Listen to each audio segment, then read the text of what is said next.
Happy Tuesday. It is May 7th, 2024. You are now listening to or watching Daily Tips that may or may not help you. My name's Ariel Nissenblatt. My co-host is Ned Donovan. Ned Donovan has a tip for us today. Yeah, and the tip is this. Sometimes you're considering paying for things, sometimes you're not. But I always find asking, how much does it cost me in my life to not pay for this? And how is that compared to generally what I make in an hourly perspective?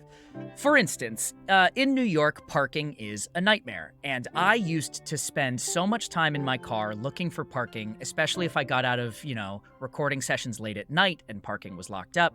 And I used to have a budget line item for parking tickets. Like, that's how often I was sure I was going to have to park in front of a hydrant.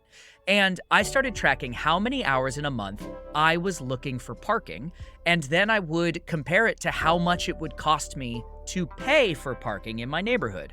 And I discovered I was spending between 12 and 15 hours a month on the low end, often closer to 20. Just looking for parking spaces. So depressing.